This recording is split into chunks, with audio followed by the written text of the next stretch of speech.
Hey.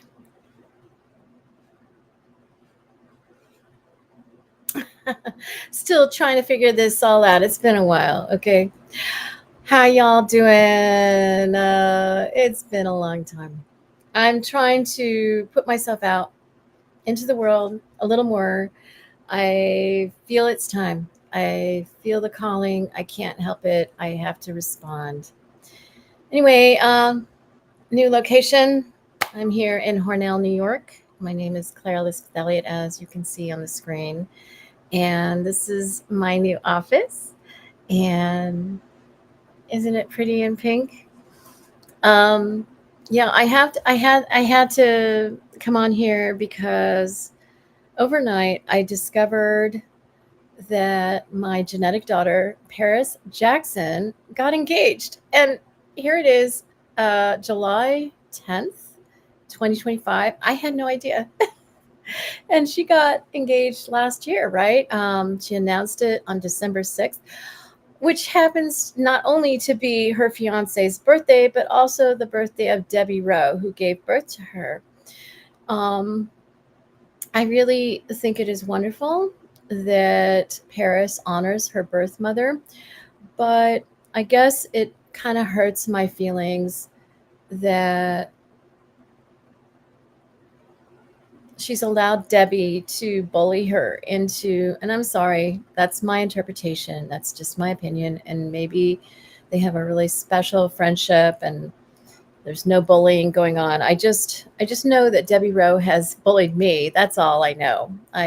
She blocked me before I ever checked her out online. It was during the time 2009 when my bogus, infamous press conference happened, August 10th, 2009. And at some point I thought, oh, let me check out Debbie Rowe. And I went to her, I don't know whether it was Twitter. It probably was Twitter. I just happened to go there, and she had already blocked me, and I had never checked her out before. But I guess she had seen me in the news, and she wanted to block me up front, and uh, I was so shocked. I don't know, and she kind of, it seemed like when she talked publicly, she was just talking about people who have no sense and say all kinds of crazy things because they're idiots or whatever. She was talking, it felt like she was sending a message to me.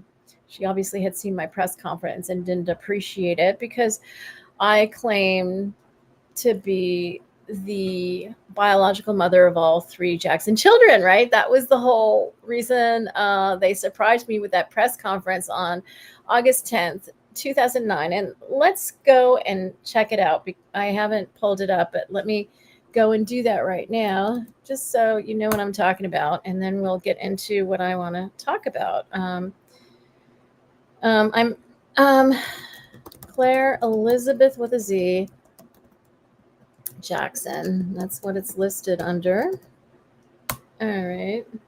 On YouTube. Where is it? Here it is. Okay. And I'm going to share my screen in a minute. Forgive me. I am getting used to this. All right. So share screen. There we go. All right. And I'm going to go to the page. Where is the page though? I'm trying to find it. Is this it? No. Sorry, I'm trying. Oh, here it is. Okay. All right. So let's put this. Let's click this and put it full screen here. Where is this? There it is. Have you ever seen the magic glasses that can see clearly without glasses? This glasses can not only see far away, but also see near. Why isn't it filling This smart zoom glasses from Japan are really great. No need to wear lenses. Here, I just want to make it fill the screen, and I can't seem to do that. Why is that? I don't know why. We're going to skip that, of course. I filed paperwork in this building last Friday, the 7th, declaring myself as the sole biological mother of all 3 Jackson children. All right, wait. I don't think you're seeing this, are you? I have to show. Oh, you are? Okay. I'll just put myself right down here. But I don't know why it's not allowing me to fill the screen. Why is it not letting me? Let's see, what's this? Okay, this is better, but okay, here we go. All right, let me just rewind it just so we see the very beginning. Sorry. Okay. I filed paperwork in this building last Friday, the 7th, declaring myself as the sole biological mother of all 3 Jackson children. Does Michael Jackson know that he's the father of Connor Cruz? Yes, he's always known. He voluntarily gave him up for adoption. He was very happy that Tom Cruise and Nicole Kidman wanted his child. He did not want his own child because of the color of his skin.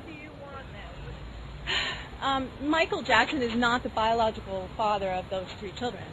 There are 3 different fathers, and I can tell you who they are if you'd like to know. I can tell you. Okay, well, the oldest, Prince, as he's referred to, his biological father is a man I dated in 1996 whose name is Cyril Rowe. He lives in France. As for Paris, her biological father is my unofficial high school sweetheart.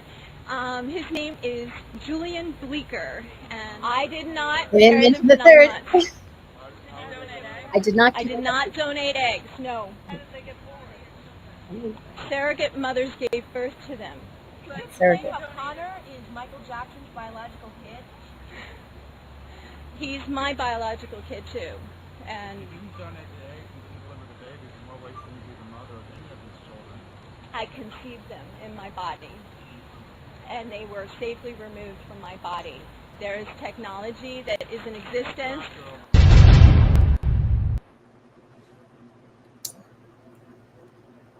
Okay. Yeah.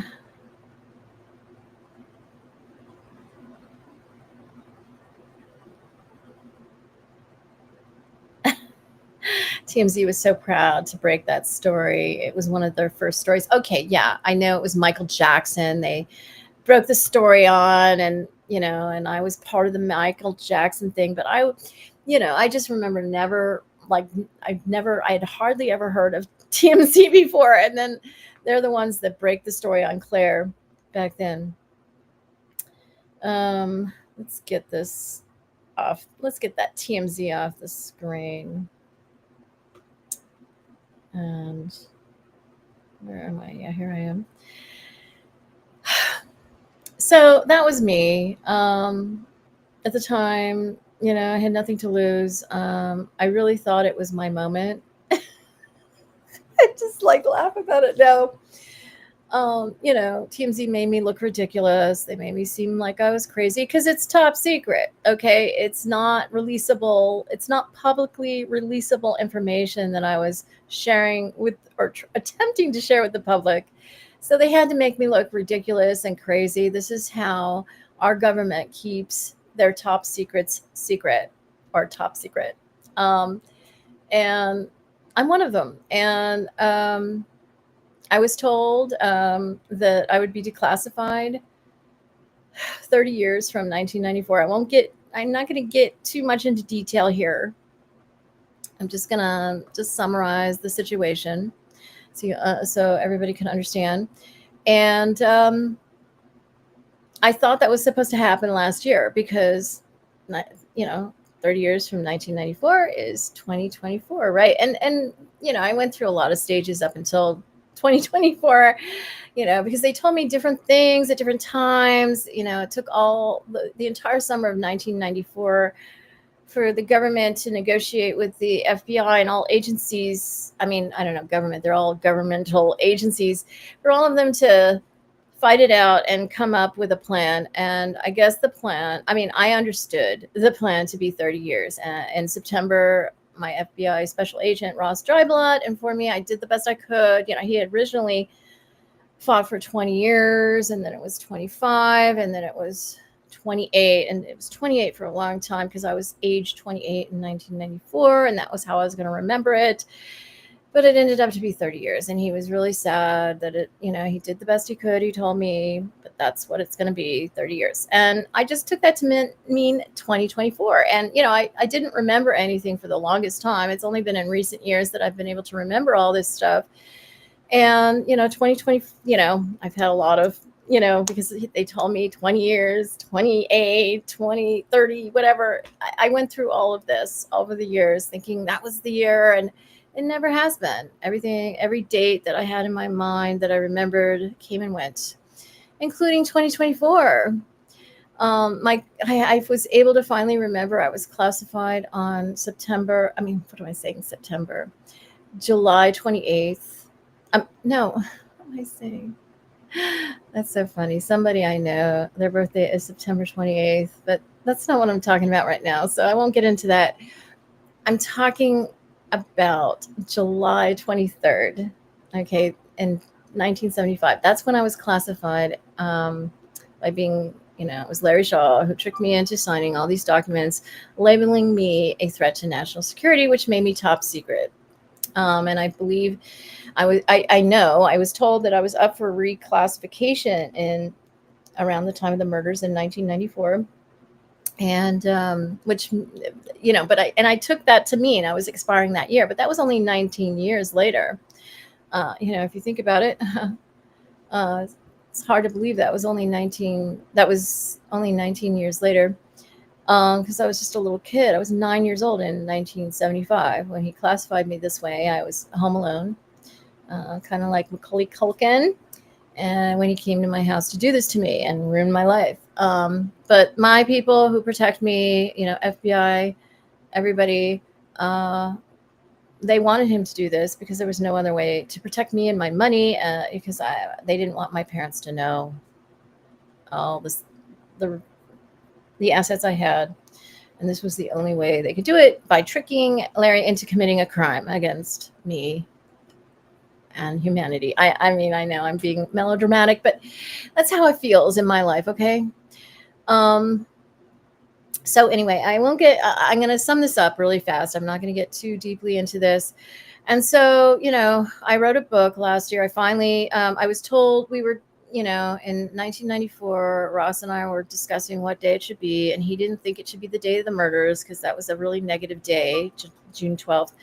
So we were like, okay, your birthday, no. You have a triplet brother and a twin sister, no. It's not about them. So we got to think of another day. And Ross came up with the idea that it should be Ron's birthday, which is July 2nd.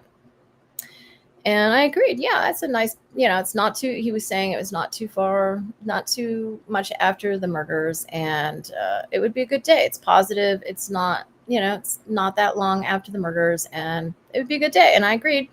So in my mind, when I finally remembered this, it was going to be July 2nd, 2024. And so I rushed I'd been working on a book. He did not do it.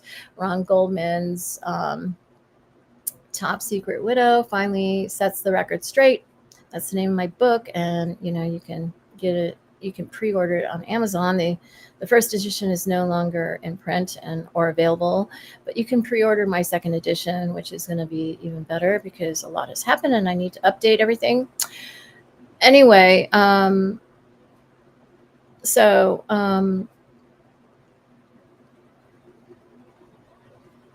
rushed to get it out.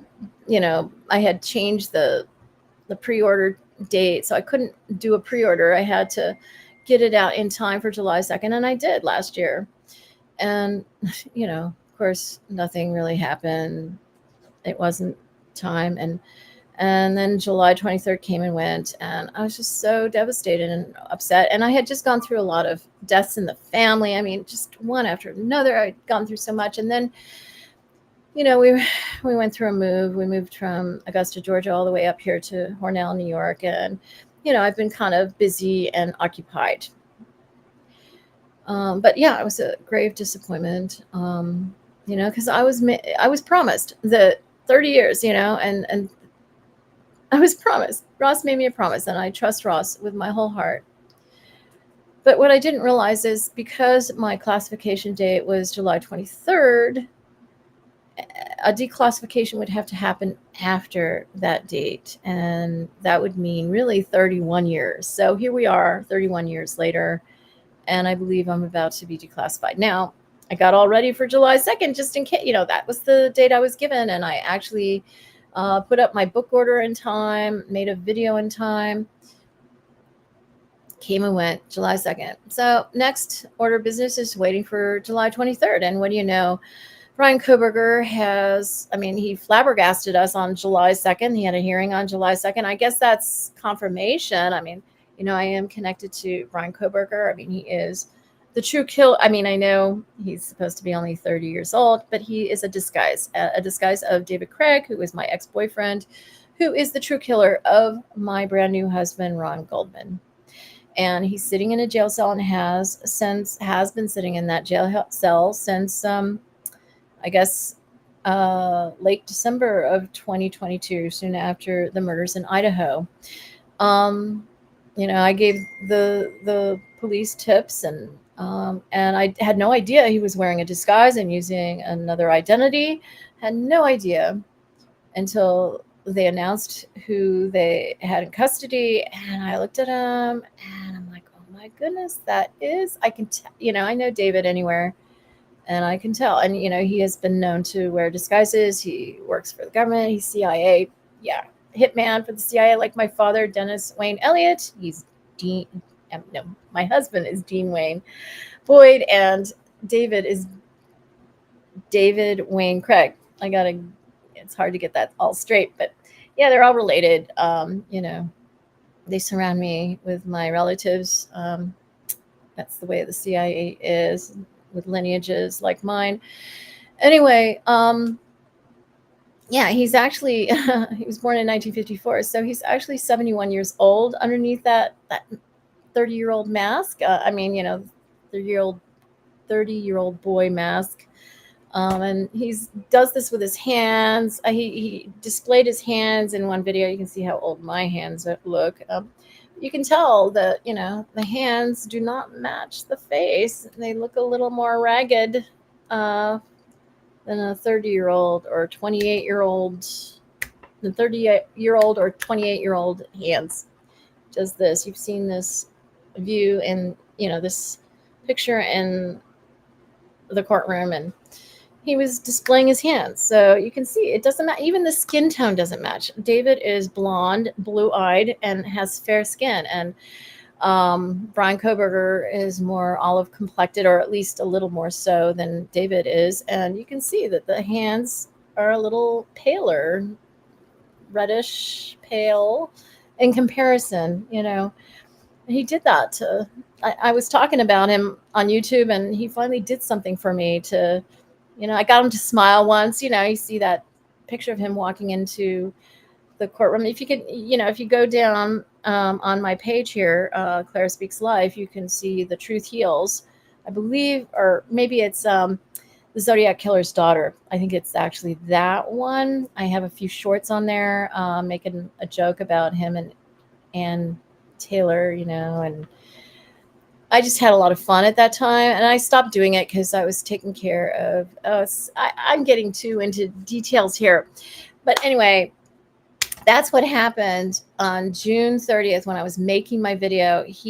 Bryan Kohberger signed his guilty plea agreement, and they scheduled the hearing on the 2nd, the infamous July 2nd, Ron Goldman's birthday.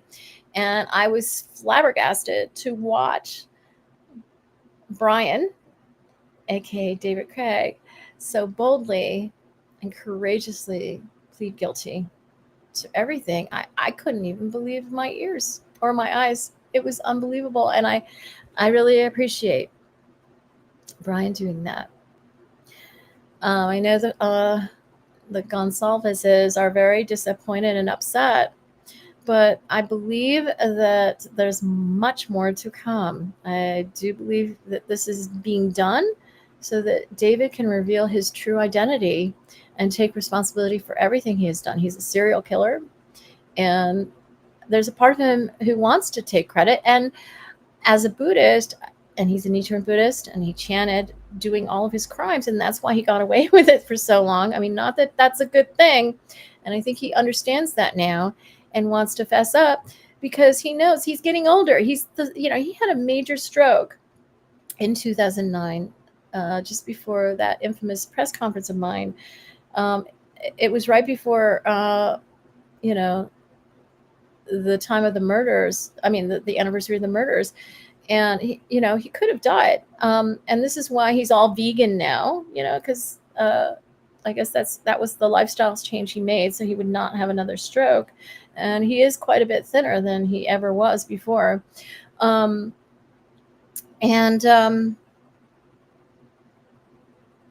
Yeah, I really think that he's at a point in his practice of Nichiren Buddhism where he spent a lot of time alone in that jail cell, and he realizes that he, before he dies, he better face it now and face reality.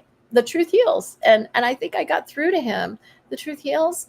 And before you die, I mean, you don't want to die before you've faced the truth and processed it and faced the effect of all, what you've done in society. And I think this is what he's finally doing and taking, he's going to take responsibility. And I think he's going to tell the story, and I think he's going to explain everything. And the Gonsalveses, hold on to your seat. It's okay. This is not the end. It's going to be bigger than you ever thought possible. And that's the message I want to give to them. I know this is not a live stream about the murders and all of that, but I guess I just felt like I needed to give provide a background for people who don't know me. And there you go. So back to Paris. I discovered she was engaged last night, overnight. I was up late, and it was really, I woke up in the middle of the night thinking about it. It was really upsetting me because I looked her up and she looks so thin. I don't follow her. I get discouraged because I have no access to her. She doesn't respond to me when I've reached out. And I mean, I'm sure she gets a million direct messages, and I'm just one of a million, and I don't have any way of personally reaching out to her. And if I did, I don't know that she would even respond. I don't know if she's received any of my messages. I don't know if she cares. I don't know if she believes anything that I've said, or if anyone has told her the truth or not. I know Prince, her older brother, I know he knows about me, and I believe Bigi Blanket knows about me. So if they do, I'm sure Paris does. But Paris just looks really, I don't know, she doesn't smile like I know her to smile like she did when she was younger. But anyway, I was just bothered, woke up in the middle of the night, bothered about it. And I woke up this morning realizing I needed to do a live stream about this. And my first live stream in so very long. And I looked her up and looked more into all the details. And I'm going to share my screen as I go through it all. And for the record, I was really concerned that she looks so much thinner than I remember her, because it's been so long, Paris. I haven't seen you forever. I just can't bear to follow you, because then I feel bad. I feel, I don't know, I get discouraged, and I just have to let it go after a while. I can't be following you because I don't know. It makes me sad that I have no contact with you. I put myself out there for those 3 children, and the very last thing I ever wanted to have happen to Paris is for her to have been abused in any way, shape, or form. The reason I put myself out there was because I felt like I was the best person to take care of those kids. Michael wanted me to come forward and take care of those kids. That's why he died. He wanted to die because he couldn't sleep. He was in so much pain, and he needed to know his kids were okay. And he thought, and they told him that I would, take responsibility for them. I would, and he thought I was going to get together with Blanket, who is now BG, his genetic father, and we were going to raise them. That's what he thought, and that's why he let go and died.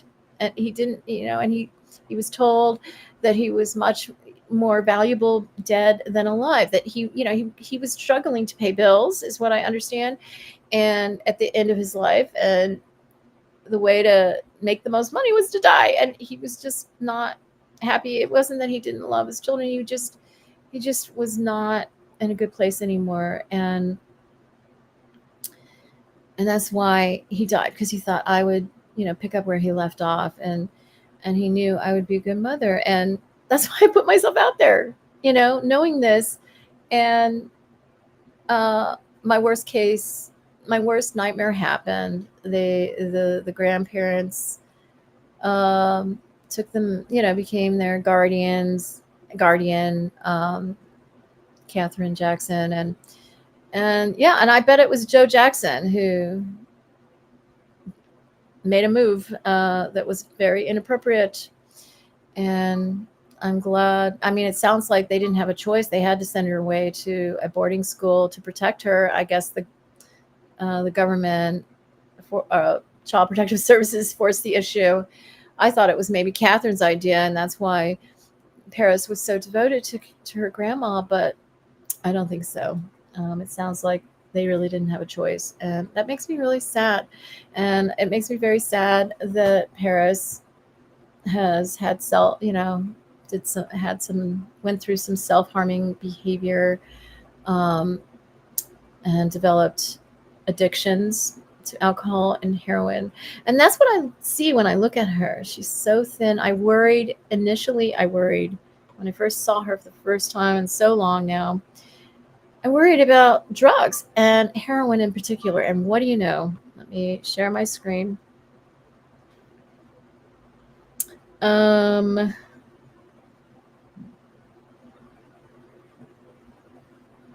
okay, come on. What is happening? Okay, here we go.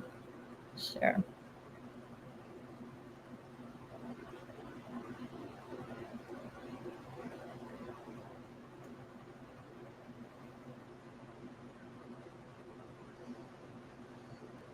All right.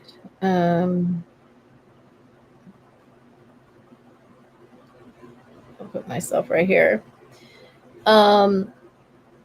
Where are we? I'm still trying to get used to this. Sorry. Okay, here we are.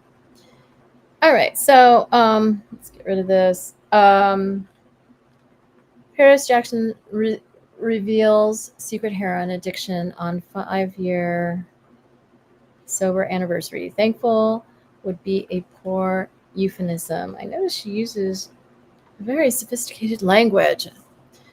An altitude of gratitude. She has revealed. Paris Jackson has revealed she is a recovering alcoholic and heroin addict, and is 5 years sober. Good for you, Paris. The daughter of Michael Jackson, 26. She's now 27. Shared this news in an unflinching Instagram post on Tuesday that detailed her struggles with addiction and underscored her gratitude for her sobriety. So I think she was talking about how it feels, well, I think it's with her self-harming behavior. It feels better to feel something than nothing at all. And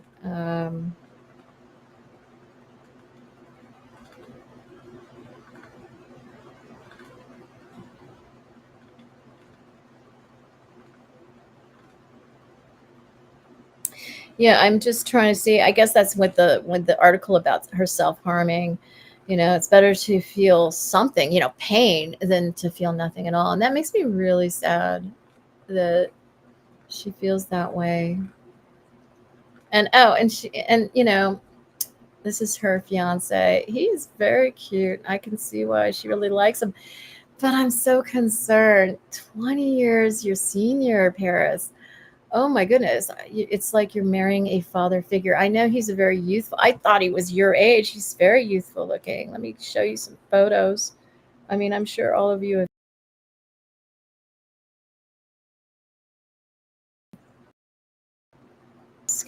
Did I just change it?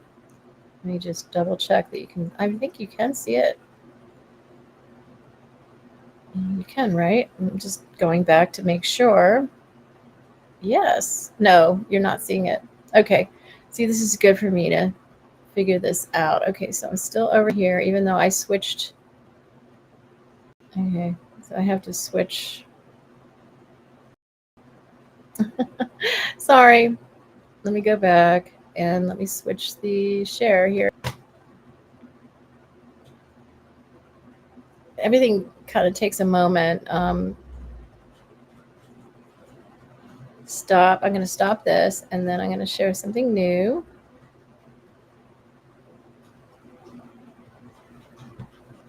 Oh, it's starting to rain outside. I was wondering what that sound was. Where's the photos? Photos. I see one set of photos, but those aren't the ones I want to show you. Okay. Here we go. All right. Look how cute he is. I love this photo. Right here. Right here. He's very cute. And I was really concerned about this photo of Paris. Let me see. Can we get it bigger? I don't know if it... See, I don't think you can see it because I'm clicking on something. Share this tab instead. Okay, I see. So I can share this tab instead. Share this tab instead. Okay. There we go. Got it. And I'm trying to find the tab now. Where did it go? There it is. All right. I couldn't dream of anyone. She's engaged to music producer Justin Long. He's an engineer, isn't he? I guess that includes producing. Um, things are not moving here. Close. And I couldn't dream of anyone more perfect. That would be what I would say. Um, and he got down on his knee, and I think it's so great they captured it. And here he is proposing to her. Here, let's get this out. And he's putting the ring on her and a finger. And okay, come on, move, move, move. No, don't want that. And then she kisses him. Right? This is so cute. I love it. I love it, Paris. Okay, I guess it's on your Instagram. I would love to enlarge this, but isn't this adorable? I just think it's adorable that she got down on her knees with him. That is so adorable, Paris. It just shows, I'm going to see what you can see here. I don't know what you can see. It just shows, let me see, if I do this, can you still see it? Sort of, yeah.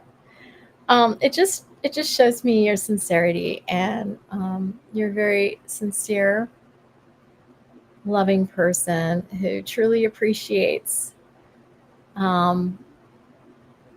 somebody, a genuine person. And he didn't have to do that for you, and you appreciate it. And I'm impressed with your sincerity and your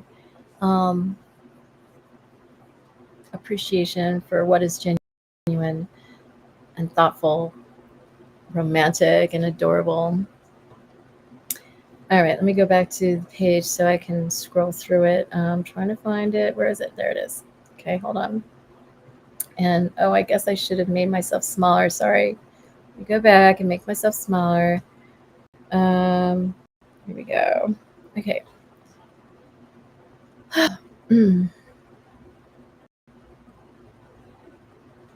That's something I really got a kick out.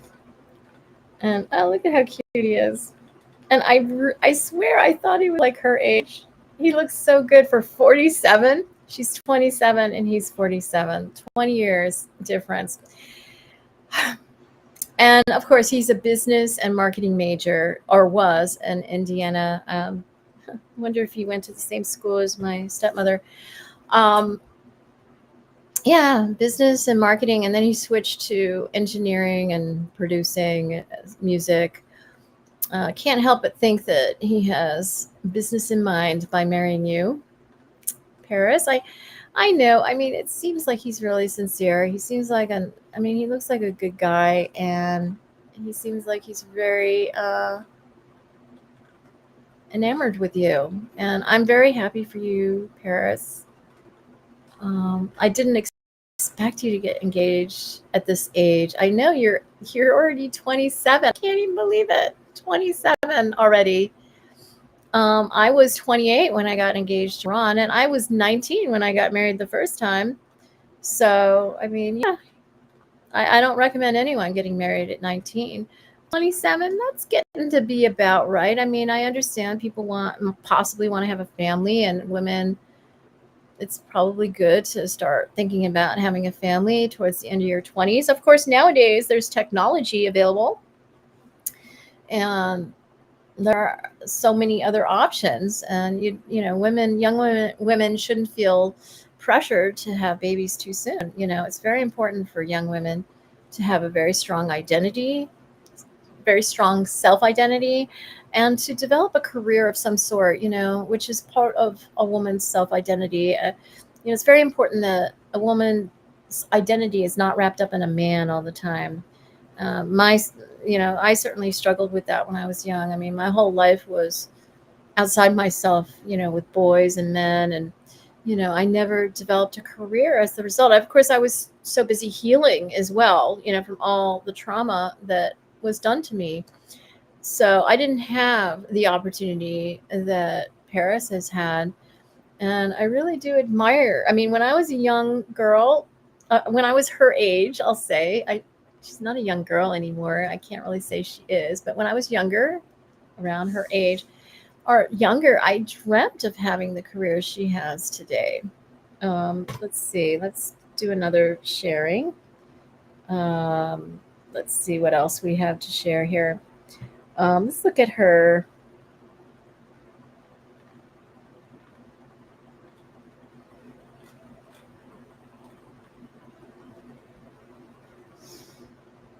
Let's look at her Instagram. Where is it? I thought I had it ready. Here it is. Okay. You look beautiful. I mean, and it took me looking more carefully at your photos, Paris, to really see that you're not too thin. You're thin. You're thinner than you've ever been before, and it's because I haven't seen you in a while. It was like I was a little startled, but yeah, I mean, like looking at this photo right here, um, your arms aren't too thin. But then again, I've always, even when I'm at my thinnest, I don't have skinny arms. My arms are they're not thick, but they have shape, even when I'm at my thinnest. And I see you tend towards that as well. Your arms never get too thin. So I don't know if that's an indication. Yeah, but I can see you're not too thin. You have very long, skinny legs. But something that I have recently realized, and let me just um, get a little closer here. I believe that I was given false information about, in that you saw the little bogus press conference put on by, well, it wasn't put on by TMZ. It was put on by the courthouse, and all the press was there, obviously. But the little video montage put together by TMZ, you can, I went through the fathers of all three Jackson children, and you noticed TMZ did not name the third father because he probably threatened them with a lawsuit. And so they just went ahead and released the names of the first two that I claimed were the fathers. But, and the first one was Cyril Rowe of France. And I guess I'm going to share that screen with you right now. Hold on just a minute. Where is he? There he is. All right. I'm getting the hang of this. This is Cyril right here. And look at how happy he looks. He has, I don't know, I guess these are both his kids now. He had one baby right here. I think this was his firstborn. He had one baby, and he was so proud of him, and he used to play piano on YouTube. I could probably find that. And now I guess he's got two children. Here's another photo. Look at that big smile of Cyril's. And, I was the one that told him that these are our children together that were implanted in the mother. The woman he married, he didn't fully marry. In France that you have different levels of marriage or partnership, and he didn't go all the way with her right away. He took it in stages. I'm sure they're fully married now, and these are adorable sons that he has, and you can see how proud he is.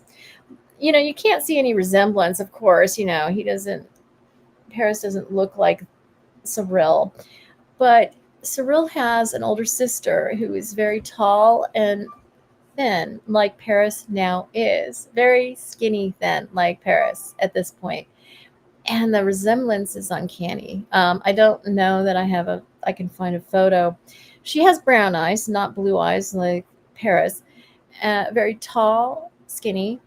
And, Paris looks very French, very much like, the blonde, blue-eyed, well, she has brown eyes, his sister, but his sister looks very French. And Cyril always used to tell me that I look very French. And I see Paris, and I see how much she resembles his sister, who looks very French as well. Very tall, skinny. Here, I don't know. I guess I'm in this little. Yeah, and Cyril is very tall and very skinny. They don't really have a shape. They're so skinny. They're like ectomorphs. Very skinny, straight, skinny. But Paris does have shape because she's my daughter. I've always had shape, and I see she has my arms, and And, one thing I want to point out, when it comes to Debbie Rowe, there is a resemblance between, I mean, I didn't see it for the longest time until Paris matured into a woman. There is a resemblance between Paris and Debbie Rowe because Debbie Rowe is a relative. We always have the gestational carrier. That is the proper term, gestational carrier. I mean, Michael Jackson would never have selected a woman to conceive his babies naturally and then just discard her. I mean, he did what he did. He made sure it was, everybody who knows anything about fertility and doesn't carry the baby themselves, they make sure that the woman carrying the baby is not also the biological mother or genetic mother. Okay, because there's a legal issue there. If the mother carrying your embryo baby is also the biological mother of that baby, she has parental rights, and it's a legal problem. If that's why you hire someone to carry your baby who is not the biological mother of that baby. And that's what he did with Debbie Rowe. And I know Debbie Rowe didn't know what was happening. She was just so in awe of Michael Jackson and happy to help and have this opportunity of a lifetime. You could see it all over her face in those days. She was so excited. I mean, nothing like that had ever happened to her in her entire life. She was just an assistant in a dermatology office, right? And yeah, she was pretty. I mean, she still is pretty. She's older. And I think what really struck Michael is that she was light and, she was blonde and very light, blue-eyed. And I guess he was trying to convince the world these were his genetic children. And he thought maybe people would understand if the mother had as light hair and light eyes and skin as possible, right? I think that was his thinking.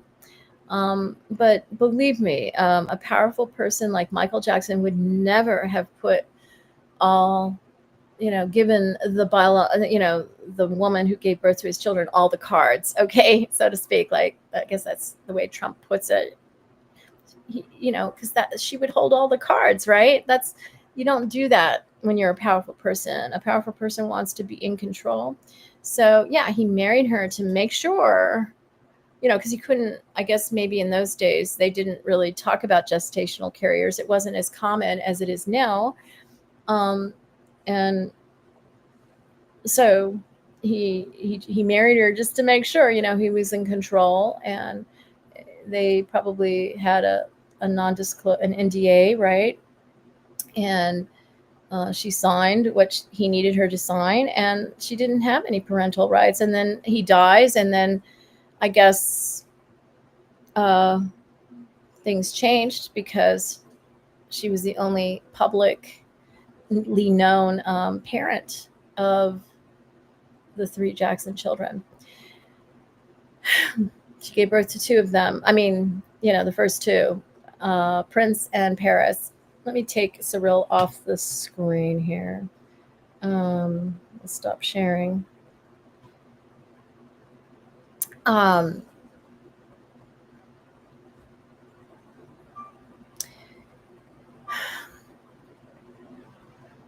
And she, I'm pretty sure that, I mean, it's clear that Debbie Rowe didn't know what was going on. And she, I'm sure she, that you can be implanted with an embryo and not know what's going on. Maybe she thought she was being, what is it called? Inseminated, right?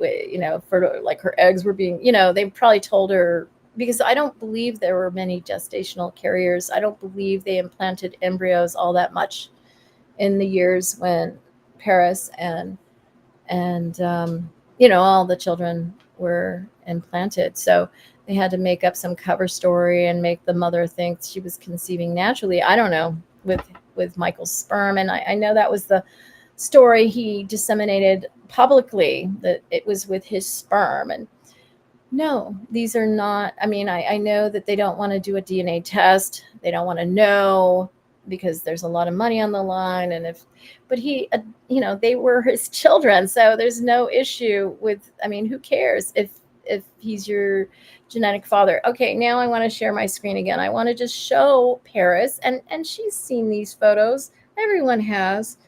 I just want to remind Paris of, let me see, where is it? It would be photos. I'm trying to find it here. Not there. Sorry, I'm trying to find this page with these photos.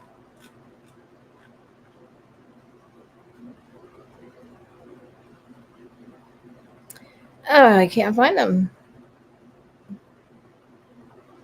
I must have switched. What is this? Drafts. Oh, here we go. I don't know why I was missing that. All right. So, examine. Okay, there I am. All right. So, let me go back to the page so I can scroll through it. I'm trying to find it. There it is. All right. So, look at Michael. This is Michael au naturel, okay, before surgery. This is how Paris's father, Michael appeared before he ever had any surgery or altered his skin in any way. All right, let's find some other ones. Here's another one. She knows this. He was a very attractive African-American man. And I knew him as a kid. He was a real cute guy.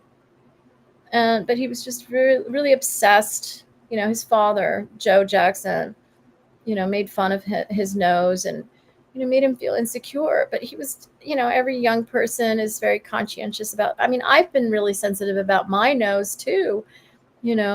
Clearly I have a wide nose as well.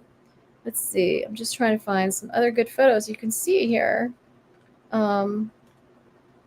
He had some surgery already by this time. See, you can see his nose is a little more defined, a little less wide. It was a gradual process, and it just never was enough for him. He's already had a little surgery by this time too, to adjust his nose because he didn't feel confident with his nose.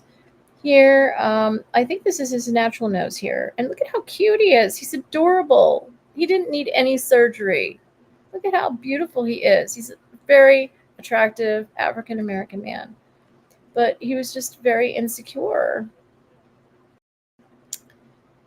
And, okay, why is this turning up? There he is.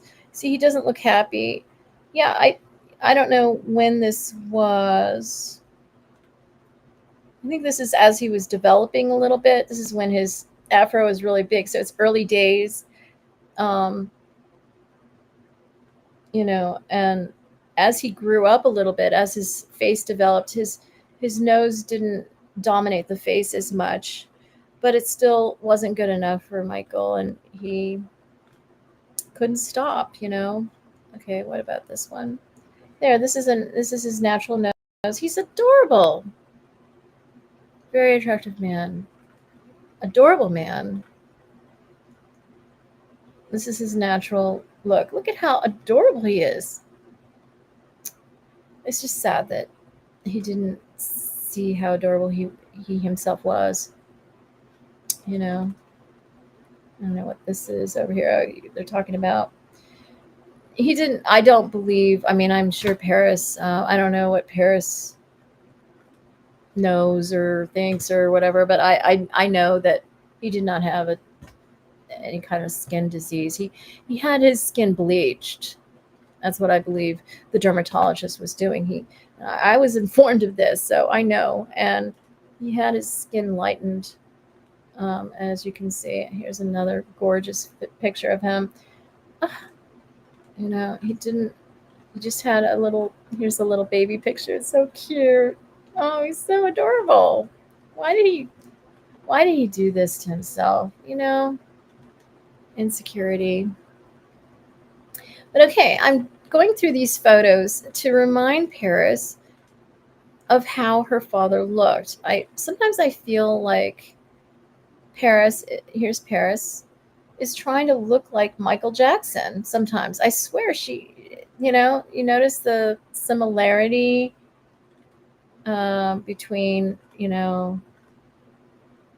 Michael Jackson post-surgery and Paris. I feel like she's trying to look like who she thinks is her genetic father. He is not your genetic father, Paris. I'm just trying to see a picture of Michael post-surgery that, oh, look at how adorable he is. Look at this. He's so cute. Oh my God, I just want to kiss that little boy. He's so cute. I'm just trying to find, like, I don't know, here's a picture. So compare that. I feel like she's trying to do that. Trying to find, where is she? There. See, I feel like she's trying, he had kind of a pointy nose. I don't know. This is Michael Jackson before surgery. This is after surgeries. But this is not his final look. I mean, he went beyond this, but I feel like she's trying to look like him a little bit. And Paris, let me find one of these photos. This is your father.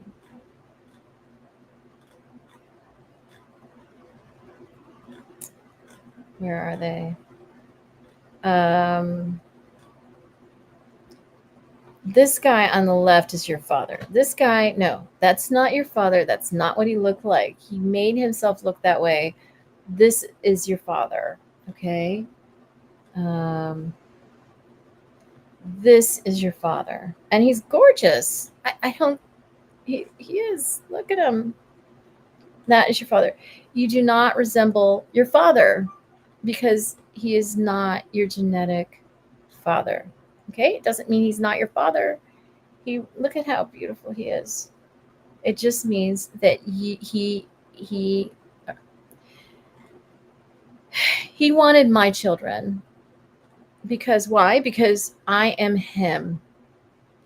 I was the person born as Michael Jackson. I was a little 8-year-old girl, and I have connections to a place called Vega where they have the technology. This is him right here. This is your father. That was not your father. I mean, even though that's the father you knew, just understand this is your real father, how he really looked. This is your real father right here in younger days. So I was put, don't ask me how this is possible. I don't know how it's possible. I just know that the technology they have in Vega enables me to get in some kind of tanning bed-like contraption. It's not a tanning bed. It's a contraption. You lay in it like a tanning bed, and you lay in there, and either they put you in an adult body or they put you in an embryo or any age human body. I don't know. Maybe it could be any living thing. I don't really know. I just know that in terms of Michael Jackson, I laid in this bed and they put me in the embryo that was implanted in Katherine Jackson and grew into a baby who she gave birth to on August 29th, 1958. Okay. The whole time I was 8 years old in the womb. I do not remember every little moment. Okay. They wiped my memory clean. So I wouldn't. But I remember just a few little moments in time to let me know I was him. And this is why Michael wanted my embryos, because I am him. I'm his true identity, I guess I could say. And that's why he was so eager to die, because he asked, can Claire sleep? Is she able to sleep? Yes, I sleep really well. Always have. Always will. Except for last night when I was worrying about Paris. I sleep really well. Better than most people I know. But every so often, yeah, I kind of stay up into the late night hours every so often, and then I regret it the next day. I'm a little tired today. I really like it when I get a nice full night's sleep, and I like to get up early. I don't like to get up. Are you able to see this? You are able to see this, right? I just want to make sure. Yeah. Okay, you are. Just want to make sure I'm doing this right. Okay, where was I? I have to get back. Okay. This was your natural, this is how your father really looked. And I feel like, so, okay, so I was him, and yeah, I should remember all this stuff, but they wiped my memory clean. I just remember little snippets, and I won't get into what I remember and what I don't, because this is a video about Paris. Such an attractive man. He didn't have to do anything, and girls would have, he would have been gorgeous.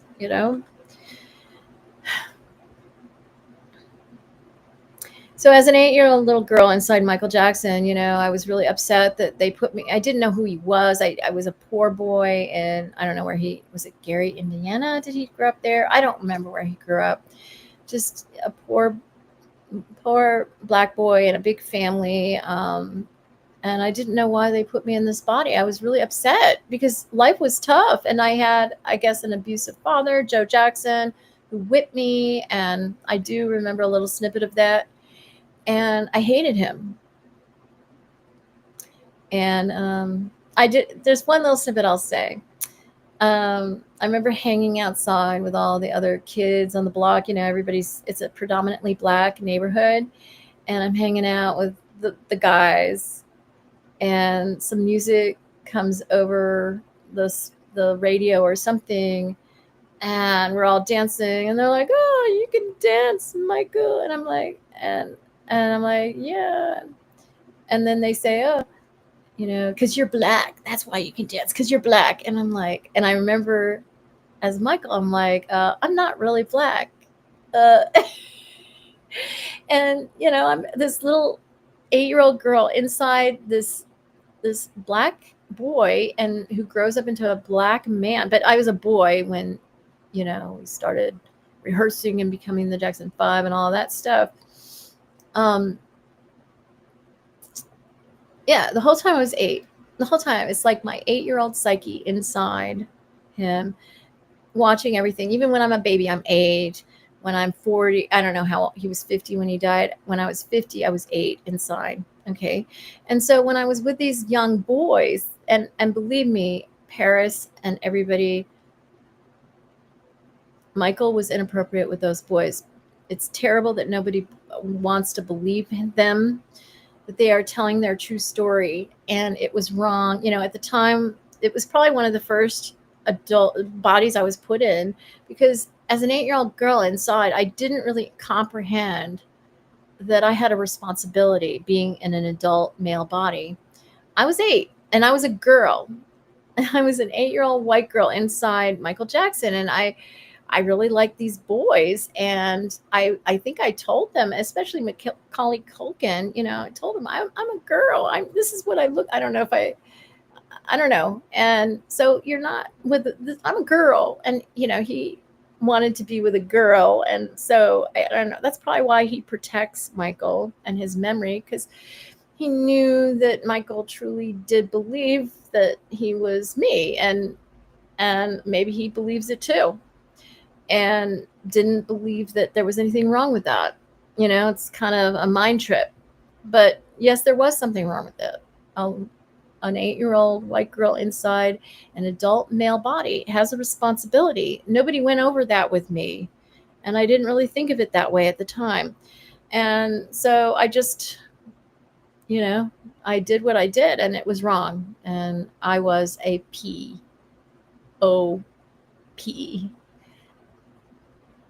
ending, rhyming with the last syllable being file.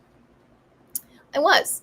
And but I didn't think I was, because I was an 8-year-old girl inside that Michael.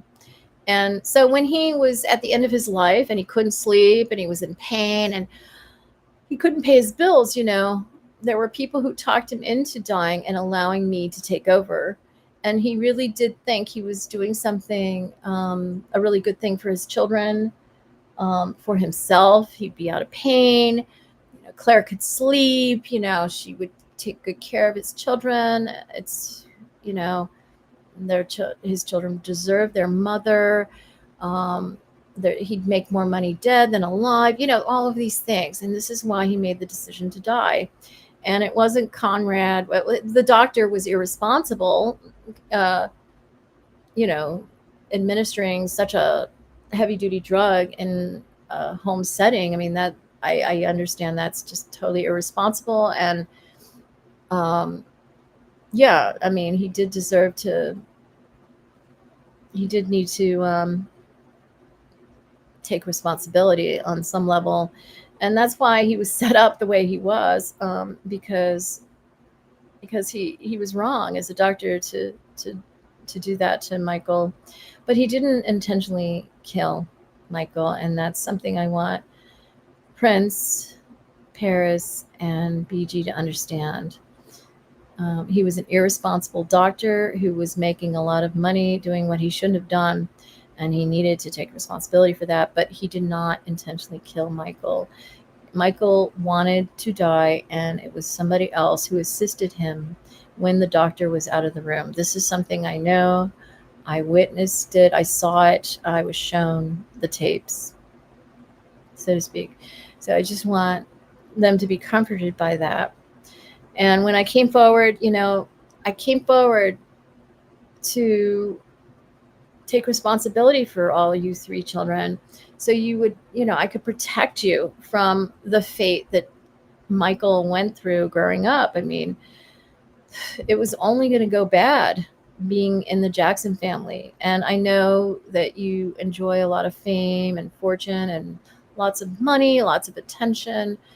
As a young person growing up, I couldn't even imagine having all that attention and love and money. I mean, that was my greatest fantasy growing up. But I was not allowed to have that because everybody wanted me to heal, and they wanted me to grow up healthy. And I worry about all of you, and all that you're exposed to. The Jackson family, I'm sorry to say, I do not believe that they are at all healthy. And I believe they're trying to protect the lies of the family and pass them over as the truth. And that really makes me angry, because the reason I came forward was to protect you from what you have been subjected to. I mean, yes, you've made a lot of money, you have a lot of attention, but Paris, you're the one that I really worry about. You just don't seem that happy. Now, as I was looking at your photos, I see that, when you're on video, you're smiling and, and being yourself. And then, somebody's taking your picture, you go into your model mode and do your model pout and, get all your right angles going. And I see that maybe that's the way you communicate with the camera. You're trying to get your best shot. I'm sure you've been trained as a model over the years by all these photographers who tell you your best look, your best pouch, your best angle. I mean, you're a model and you're beautiful. And I see it's just put on. It's just, I haven't been in the public eye to understand how, you just look a certain way. They can easily make you look bad if they get the wrong angle and you're trying to look your best. And I understand it. You're a professional model. But I was starting to think that you were really unhappy in a lot of the modeling photos I saw. You just never smile. And I love your smile. And I encourage you to be yourself and not feel like you're a walking model all the time. You don't always have to put on your model pout.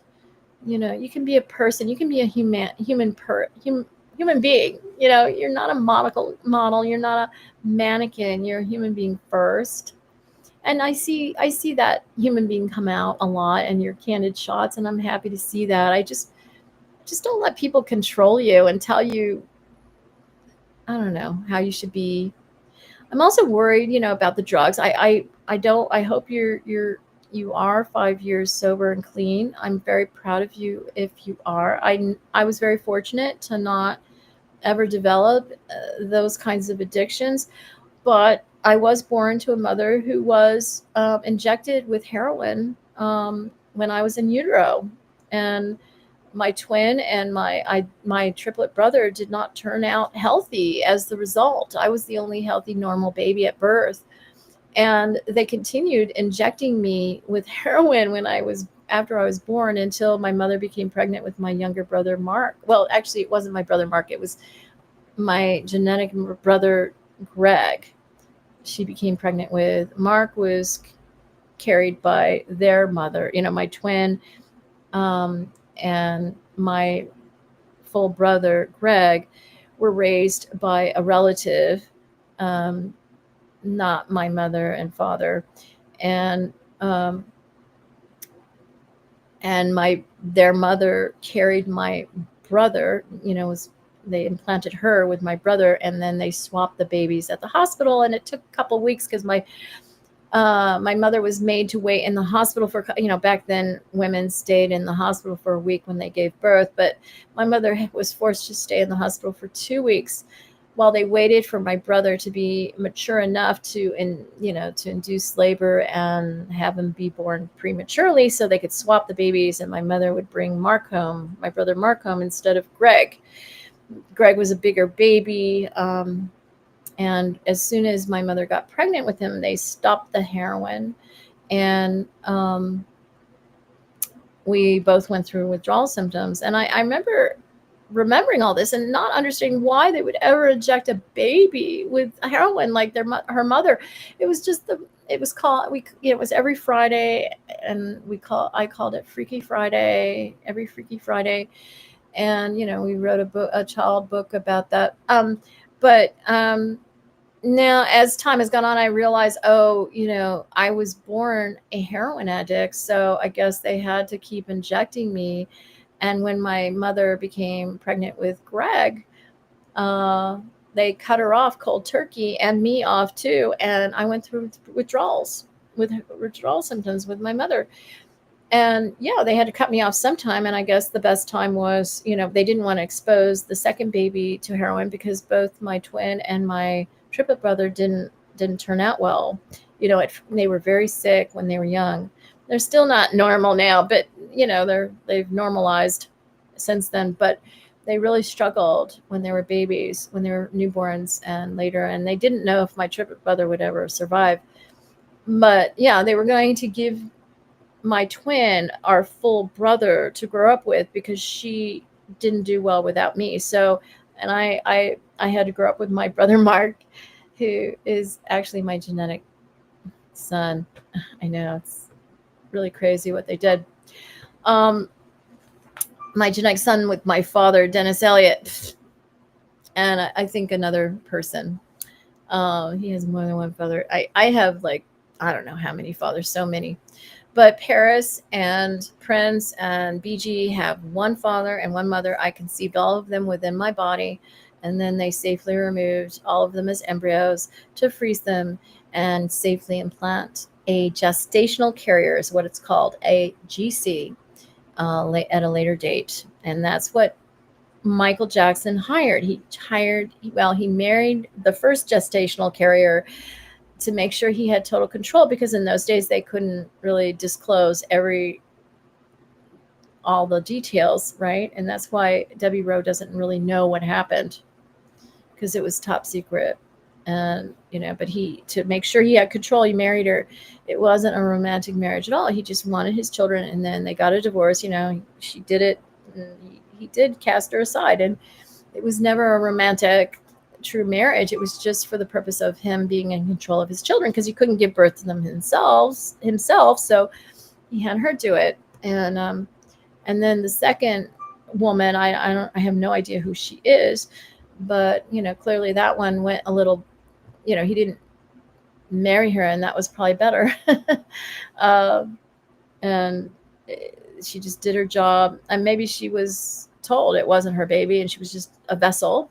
And that's what a gestational carrier is. They're just a vessel, and a much appreciated vessel. I mean, it's a great service they provide, but and thank you, Debbie Rowe, but you are not the biological mother of all of the two oldest Jackson children. And I don't know what the hesitation about not with doing a DNA test. I mean, your DNA would show that I'm your mother, everybody. And DNA tests would show that Debbie Rowe is not your mother. And DNA tests would show that Michael Jackson is not your genetic father, but you are legally his children, whether or not you are his genetic children or not. So it doesn't matter. Okay. So don't fear. I mean, just do a DNA test. I don't know.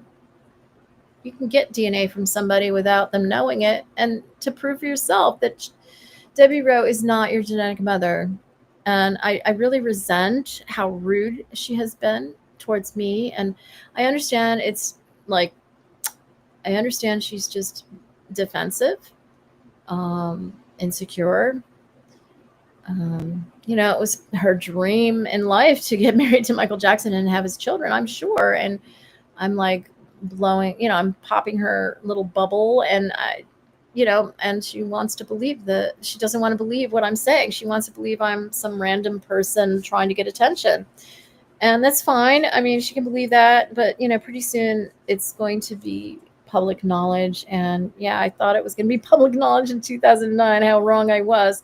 I'm always so ahead of my time. I'm always seeing things like they're going to happen tomorrow, and they never happen tomorrow. They happen like 10 years later or 20. I mean, 2009, how many years ago was that? I think it was 15 or so years ago. Wait, 10 years ago would have been 2019. We're in 2025, so it's 26 years ago. Is that right? No. Is that right? Wait, okay. Let me make this. Okay, so 2009, 2029 is 20 years later, right? Right, so take away 4. Yeah. Okay, so it's actually 16 years ago. Okay, I knew that seemed too far. It's too long ago. 16 years ago. Lots happened in 16 years, boy. Is that right? Yeah, I guess that. I just can't even believe it. I mean, in a way, it seems like it's not. It seems longer ago, and then in another way, it seems like it hasn't been that long ago. All right, so that's what I want to say about that. I guess. Yeah, I really thought it was all going to come out back then. But yeah, here we are in 2025. The date of 7/23, July 23. My classification date. It's approaching. And what do you know? Bryan Kohberger has a hearing, a sentencing hearing. Right? He had he pled guilty to all the charges in a hearing on July 2nd, which is Ron Goldman's birthday, and I released my book in my pre-order, the second edition pre-order on that day, and created my first video in a long time on that same day. I mean, at least published it. I recorded it on the day he signed the plea deal. It just so happens. And yeah, let's see what happens on July 23rd. July 23rd of 2025 marks 50 years ago that I was classified by Larry Shaw of NSA, Nature and Shoshu of America, but also National Security Agency, I guess. He doubled for both agencies, organizations, whatever. That was, Nature and Shoshu of America was the old name of SGI, which is Soka Gakkai International, when it was still united with Nature and Shoshu. Now there's Soka Gakkai International. I helped found and plan SGI, and I am the original president, but my genetic father, Daisaku Ikeda, was the SGI president nominated on Guam in 1975 after I had done all the work behind the scenes. And so I'm the other SGI president, but, Daisaku Ikeda died in 2023, and I'm the only living SGI president, but the SGI chooses to ignore my life and my existence and pretends that SGI President Ikeda, or Ikeda Sensei, as he insisted on being called towards the end of his life, they insist on following him and acting like he's still alive, even though he died back in 2023. And yeah, he is eternally alive in our hearts forever, and his writings and live on forever. Everything, his presence, everything. But he's no longer alive, and I am, and I'm the legal owner of Soka Gakkai in Japan. So before long, they're going to have to face the music and the truth. And I don't know, maybe we'll see what happens on July 23rd. I have a lot of money that's mine that, in the, Michael Jackson, I was the next of kin for Michael Jackson. And because I'm top secret, they made it Catherine. The public will named Catherine, their grandmother. But, it was supposed to be me. And I'm sure my people behind the scenes have everything rigged financially. But yeah, I can't even imagine if I had all the attention that the Jackson children have. I think Bigi is very smart to stay out of the public eye and remain private, excuse me. I think that's very smart. He's very sensitive, and that means he's very intelligent. Sensitivity is a form of intelligence, and he knows to protect himself. That it's very damaging to be overexposed when you're a young person, maturing into an adult. And I fear that Paris has sacrificed a lot for all her fame and fortune and exposure. Prince, the oldest, seems he seems a little too well adjusted. It does concern that, in that way. That's what concerns me about him, is that he seems a little too well adjusted. Like it's like he has like a facade. Everything's so perfect, and I worry about what's going on behind the scenes that we don't see. I'm glad he got his college degree. He seems very focused, and I'm really proud of him. Each one of you children are so special in your own way. But I do worry about how perfect Prince is on the surface, because that usually means stuff is going on behind the scenes. And boys, I hope the Jackson family haven't taught you to live a double life, and, boys are very vulnerable to sexual manipulation. I hope you know that it's not okay to be in a committed relationship and have a double life, doing what you see everybody else do in the Jackson family and in those connections. I hope Paris understands it's not normal to be.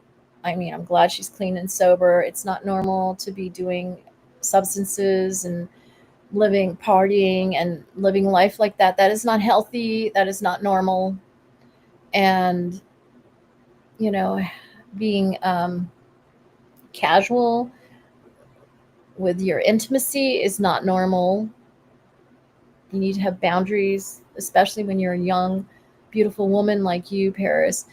And I just really hope that you haven't allowed men, the Jackson family, whatever, to compromise you and make you feel like this is the way everybody is and this is the way it's done. And, I really hope you haven't compromised yourself by being too casual with intimacy to fit in, and, because that's not normal behavior. I know that there are a lot of celebrities who get like that, and I don't think it's healthy.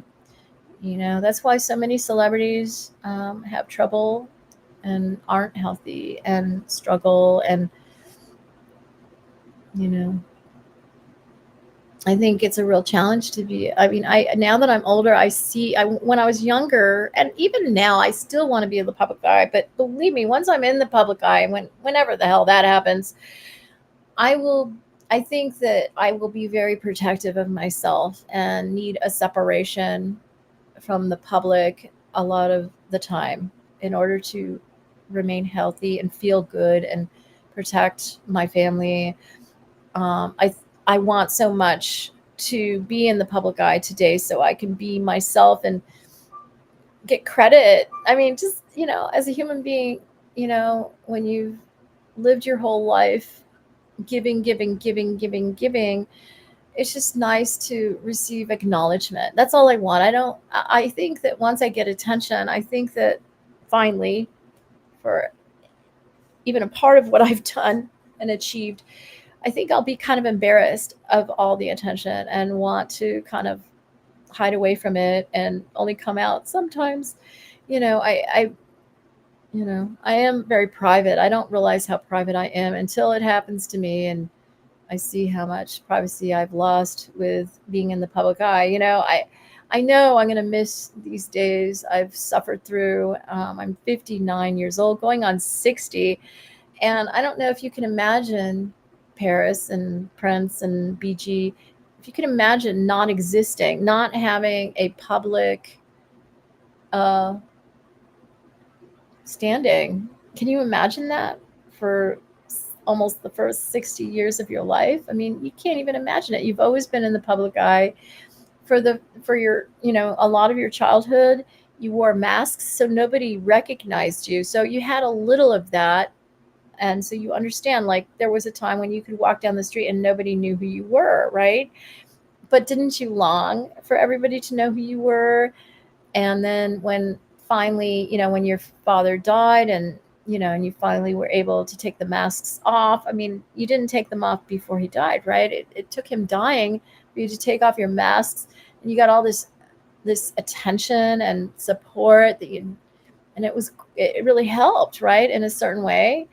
But it was probably pretty addictive. And that was in 2009, 16 years ago, right? And you can't even imagine, like, walking down the street and nobody knows who you are. I mean, maybe occasionally people don't know who you are because, I don't know, Paris, you could look like, I mean, all of you, well, I think that Bigi might be the most, he probably stands out a little more than you other two. Paris, you're a very pretty girl.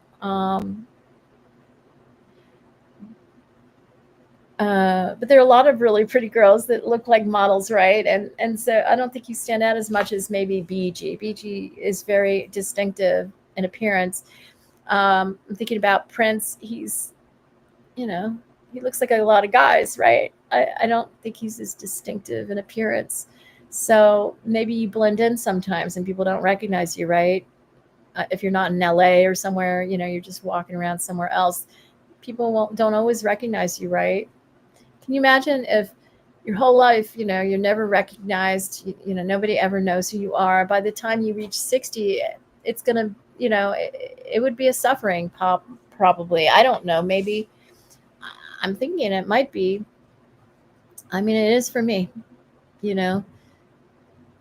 because everybody else takes credit for all my work. See, that's what makes it such a suffering, that I'm stripped of my identity and everybody else gets to take credit, including Debbie Rowe, which is really annoying. I just, Paris, I just want you to know that, I mean, I know I'm 59. I'm not the young girl I was, but I look at you and I see myself, in you. I wasn't model thin all the time. I mean, I'm heavy now.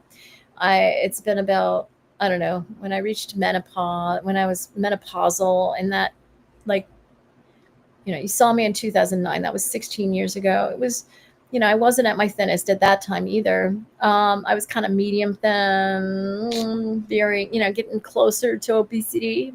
You could see I wasn't skinny thin, but I wasn't fat, right? You wouldn't call me fat, would you? I just wasn't at my thinnest. I needed to lose a little weight, I thought at the time. And then it was after that I, put on the pounds. And, by the time I had became postmenopausal in 2016, I was very heavy. And I've been heavy for over a decade, and it's really time to let the weight go. And And you're an inspiration, Paris. Um, I see a lot of myself in you, and you can't really see it because my face has so much padding, and as I've gotten older, the placement of the fat has dropped. I have some jowl things going on, and it's time to take that off my face so you can see how much you look like me. I mean, I don't have the long nose. I have more of a sloping nose, not as pointy maybe, but long nose. But you have my blue eyes, and you have my bone structure. I know you can't see it right now, but Debbie Rowe has a similar bone structure. Actually, it's like this. It's like a pointy chin, cheekbones. There's like a. I think of Julia Roberts. She's one of my genetic daughters. When she smiles, you see that? See the cheeks, and it's a bone structure, but with all this stuff in the way, you can't really see it as well. And it's time for me to lose my weight. It's just so hard for me. I have lost a little, but it's really hard. I think the missing link is exercise, and for me, and I do need some weight bearing exercise for my bone density. My back is I'm pre osteoporosis here, and I have to do something, and it's because I don't do any weight bearing exercise, and I got to watch my nutrients as well. Can't eat like I'm young anymore. I gotta really take care of my body and make sure I don't get osteoporosis. And that runs in my family, especially in the spine. I have some humpbacks for grandmothers and great grandmothers, and don't want that to happen to me. I already have a natural curvature of my spine, and I just don't, so I have to do something, and I'm soon. I was always going to lose all my weight by age 60. I am turning 60 on October 21st of this year. I am working to lose some weight. It's just not going very fast, and I really admire you, Paris. You're doing something, because you used to have a little more padding, and I see that you're healthy. You just at your thinnest, and good for you. And I can do that too. It's just as you get older, it's harder to lose the weight. It was much easier when I was younger, and I'd put on 5 pounds, and then I'd eat less the next day and lose the 5 pounds in one day. That's how it was when I was younger. And as I got closer to menopause, and I really do believe that as bodies age, they don't need as much energy. I don't really feel like it's necessarily metabolism. I just believe our bodies become more efficient, and they don't need as much energy. And we're eating like we're young, like we need more energy, and we don't, and we put on weight as we get older. I don't believe that our metabolism gets slower. Our bodies change and need less energy. They're more efficient. It's actually efficiency that happens as you get older. I don't think it's a negative thing. It's just we become more efficient. Our bodies become more efficient, and they don't need as much food to stay healthy. And when you're younger, you need more energy. You need more. There's growth that happens when you're still growing, but even as a young person, you just need more fuel. And as you get older, you don't need as much. But you got to make it count. What you put in your mouth, you got to make it count, because otherwise you can get unhealthy that way too. So, as a young person, you can eat anything, everything and anything, and you put on a couple pounds, you just make up for it the next day. Not like that anymore at age 6, almost 60. And I'm just trying to figure it out. And I had an obese mother. I was raised by an obese mother. And so I got away with eating a lot of stuff I shouldn't have growing up, and never put on weight until I reached menopause. And it's slowly crept up as menopause crept up and postmenopausal. It's really been difficult. But I've also had a very stressful life, a very traumatic life. I'm still I'm still being subjected to certain forms of trauma, still being traumatized, still being tortured on some level here and there. Looking forward to an easier and better life where I can, be challenged by opportunities and instead of trauma. I'm so tired of trauma. I'm so tired of being tortured and deprived, and I'm really looking forward to a better life. I have my window open, so you might see a couple flies. I don't have the screen is torn on the bottom, and in case my cats come up here, I don't want them to jump out the window. So I have it opened on the top. I got a fan going. I guess you can hear it. I should have turned it off, but I'd probably be like really sweating if I turned it off. I didn't realize that it might be showing up in the audio here. But anyway, so if you're wondering why these flies are flying, they flew into my window that doesn't have a screen on the top of it. And I'm still getting kind of used to my new setup. All right, I guess that's it. I don't know how long I've been on here for. Hello to anyone who's been watching. I see a couple people. And that's all I really want to say, Paris. I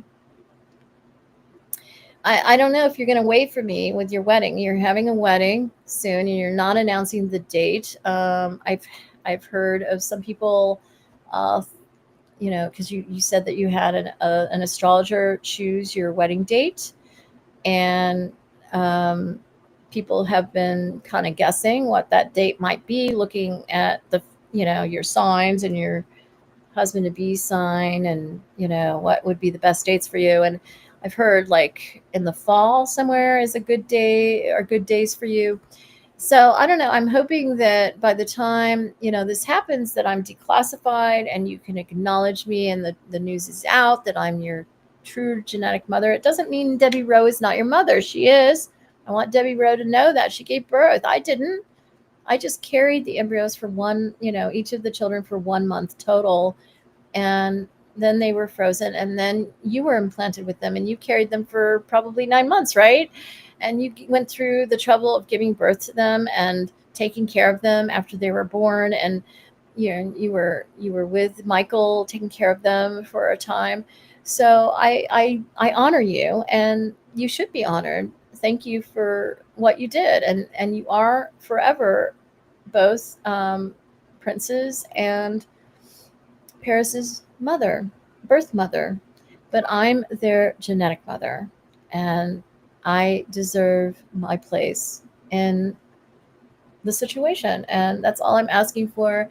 And I hope that's about to happen soon. And I'd really love to be included in the wedding, Paris. I mean, I don't know if you really want me there. I know Debbie Rowe probably doesn't want anything to do with me.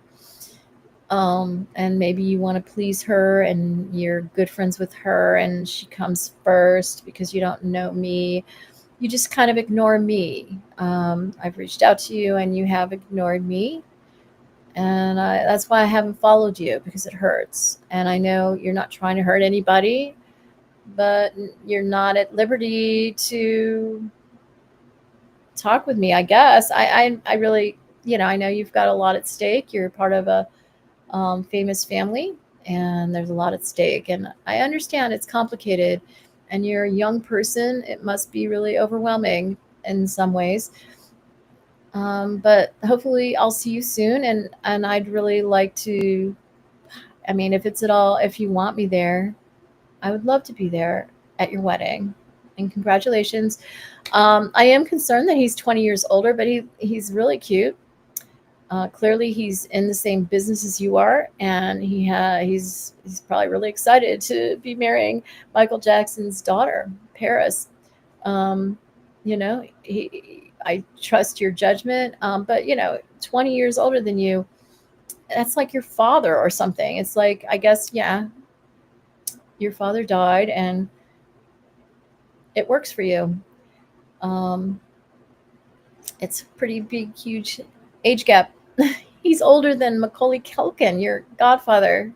I mean, but I guess you, in your mind, oh, age doesn't matter. Oh, okay, but it does. And he does look really youthful. I really did mistake him for your age. But anyway, I wish you the best, and I hope I can meet you, be part of your life one day soon. I'm looking forward to it.